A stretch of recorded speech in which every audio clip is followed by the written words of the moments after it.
साथियों, ज्ञान गंगा चैनल के माध्यम से आपको श्रीमद् भगवद गीता के ज्ञान का रसास्वादन करने का प्रयास करता हूँ।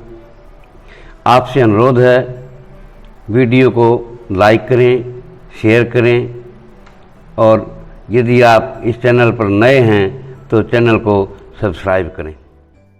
आइए आज श्री गीता जी के तीसरे अध्याय में प्रवेश करते हैं।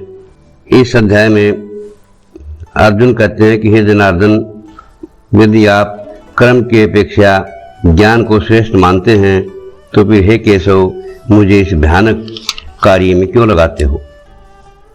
आप मिले जुले से बातों से मानो मेरी बुद्धि को मोहित कर रहे हैं, इसलिए उस एक बात का पक्का निश्चय करके कहिए जिससे मेरा कल्याण हो। भगवान श्री कृष्ण जी बोले कि हे निष्पाप अर्जुन, इस श्लोक में दो प्रकार की निष्ठा मैंने पहले ही कही है। उनमें से जो सांख्य योगी हैं उनकी निष्ठा तो ज्ञान योग से है और जो योगी हैं उनकी निष्ठा कर्म योग से होती है। मनुष्य ना तो कर्मों का आरंभ किए बिना निष्कर्मता को यानी योग निष्ठा को प्राप्त होता है, योगी नहीं बन सकता, और न कर्मों के केवल त्याग मात्र से सांख्य निष्ठा को प्राप्त होता है। निसंदेह कोई भी आदमी किसी भी समय एक पल भी बिना काम किए नहीं रहता, क्योंकि सारा जो मनुष्य समुदाय है वह प्रकृति से पैदा जो गुण हैं उनके द्वारा परवश हुआ कर्म करने के लिए बाध्य किया जाता है। जो मूढ़ बुद्धि मनुष्य समस्त इंद्रियों को हठपूर्वक ऊपर से रोक करके और मन से उन इंद्रियों के विषयों का चिंतन करता रहता है, वह मिथ्याचारी है, दम्भ भी कहा जाता है। किंतु हे अर्जुन, जो आदमी मन से इंद्रियों को वश में करके अनासक्त हुआ समस्त इंद्रियों के द्वारा कर्म योग का आचरण करता है, वही श्रेष्ठ है। तो शास्त्र में बताए हुए जो करने लायक काम है वो करता रहे, क्योंकि कर्म न करने की अपेक्षा कर्म करना श्रेष्ठ है, तथा कर्म न करने से तेरे शरीर का गुजारा भी नहीं होगा। यज्ञ के निमित्त किए जाने वाले कर्मों के अतिरिक्त दूसरे कर्मों में लगा हुआ ही ये सारा मनुष्य समुदाय कर्मों से बंधता है।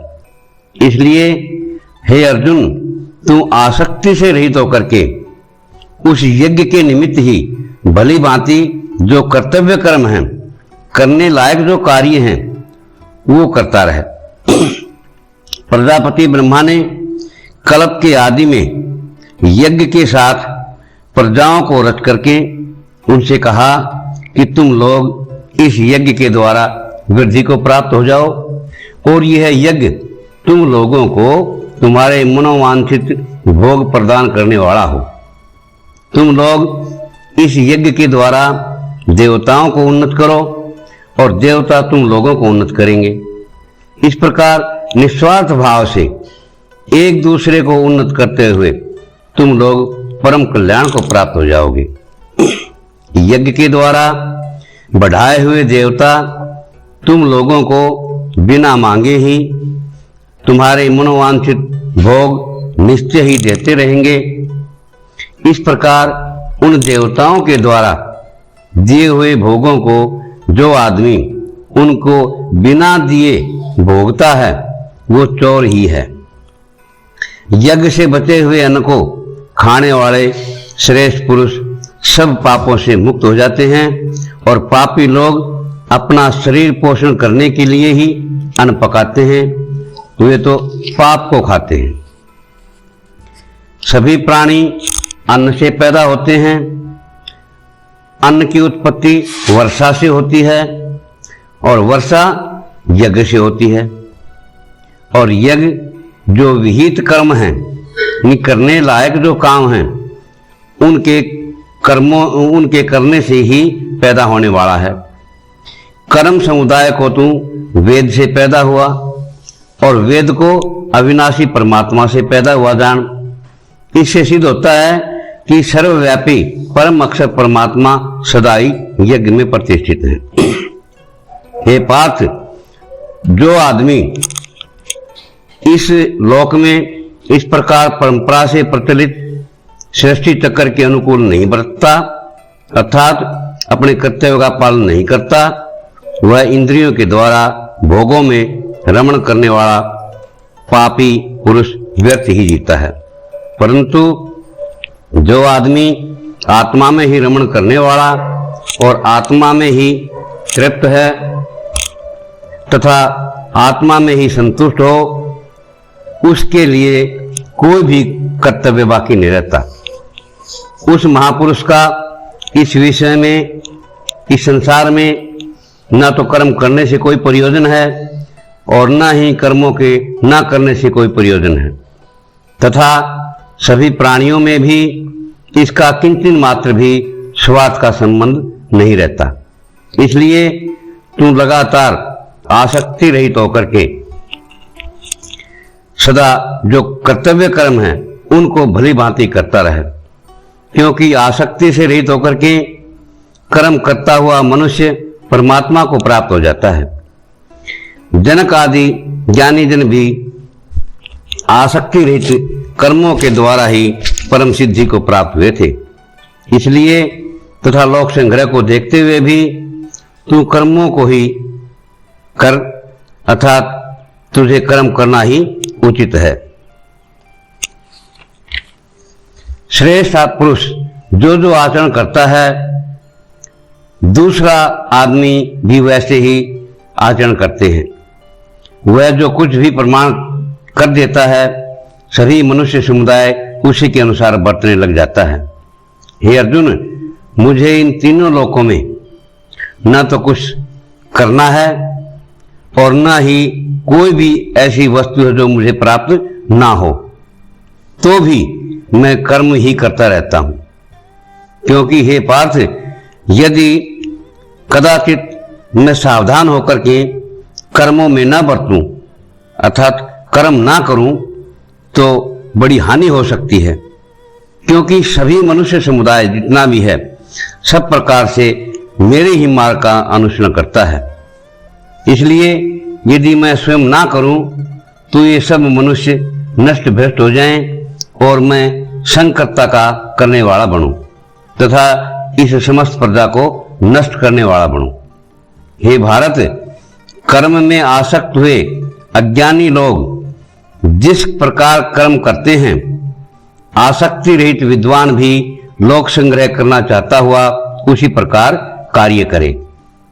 परमात्मा के स्वरूप में अटल स्थित ज्ञानी पुरुष को चाहिए कि वह शास्त्र में बताए हुए कर्मों में आसक्ति वाले अज्ञानियों को बुद्धि में भ्रम पैदा ना करे, उनके कर्मों में अश्रद्धा पैदा ना करे, किंतु खुद स्वयं शास्त्र में बताए हुए सभी कर्म भली भांति करता हुआ उनसे भी करवाए।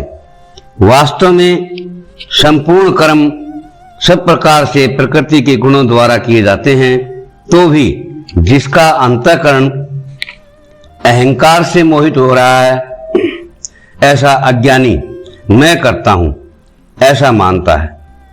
परंतु हे महाबाहो, गुण विभाग और कर्म विभाग के तत्वों को जानने वाला ज्ञान योगी संपूर्ण गुण ही गुणों में बरत रहे हैं ऐसा समझ करके उनमें आसक्त नहीं होता। प्रकृति के गुणों से अत्यंत मोहित हुए मनुष्य गुणों में और कर्मों में आसक्त रहते हैं। उन पूर्णतया न समझने वाले मंदबुद्धि अज्ञानियों को पूर्णतया जानने वाला ज्ञानी विचलित ना करे। मुझ अंतर्यामी परमात्मा में लगे हुए चित्त द्वारा संपूर्ण कर्मों को मुझ में अर्पण करके आशा रहित, ममता रहित और संताप रहित होकर के तू युद्ध कर। जो कोई आदमी दोष दृष्टि से रहित और श्रद्धायुक्त होकर के मेरे इस मत का अनुसरण करते हैं, वे भी संपूर्ण कर्मों से छूट जाते हैं। परंतु जो आदमी मुझ में दोषारोपण करते हैं, और मेरे इस मत के अनुसार नहीं चलते, उन मूर्खों को तू संपूर्ण ज्ञानों में मोहित और नष्ट हुए समझ ले। सभी प्राणी प्रकृति को प्राप्त होते हैं, अर्थात अपने अपने स्वभाव के परवश हुए कर्म करते हैं। ज्ञानवान भी अपनी प्रकृति के अनुसार चेष्टा करता है, फिर इसमें किसी का हठ क्या करेगा। इंद्रिय के अर्थ में अर्थात प्रत्येक इंद्रिय के विषय में राग और द्वेष छिपे हुए स्थित हैं। मनुष्य को उन दोनों के वश में नहीं होना चाहिए, क्योंकि वे दोनों ही इसके कल्याण के रास्ते में विघ्न पैदा करने वाले महान शत्रु हैं। अच्छी प्रकार आचरण में लाए हुए दूसरे के धर्म से बिना गुण का गुण रहित अपना धर्म अति उत्तम है। अपने धर्म में तो मरना भी कल्याणकारक है और दूसरे का धर्म भय देने वाला है।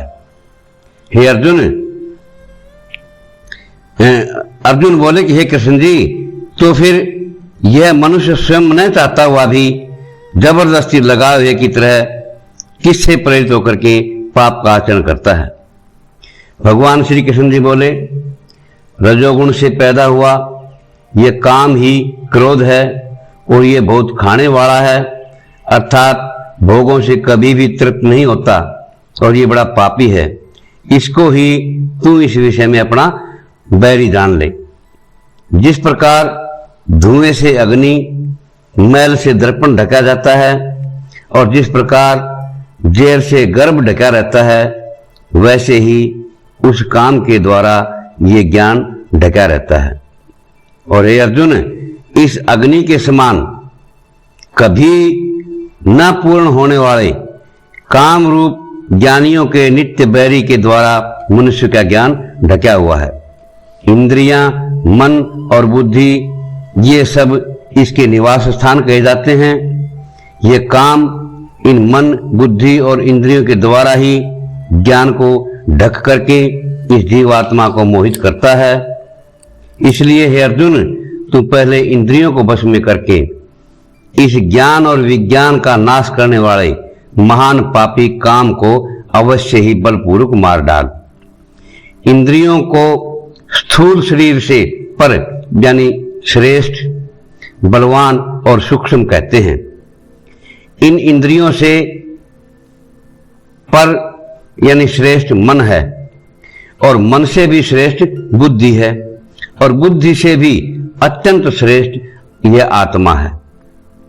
इस प्रकार बुद्धि से श्रेष्ठ, सूक्ष्म, बलवान और अत्यंत श्रेष्ठ आत्मा को जान करके और बुद्धि के द्वारा मन को वश में करके, हे महाबाहो, तो इस काम रूपी दुर्जय शत्रु को मार डाल। बोले श्री कृष्ण भगवान की जय। ओम तत्सत इति श्रीमद् भगवद गीतासु उपनिषत्सु ब्रह्म विद्यायां योग शास्त्रे श्री कृष्ण अर्जुन संवादे कर्म योगो नाम तृतीयोऽध्यायः। वीडियो को अंत तक देखने के लिए धन्यवाद।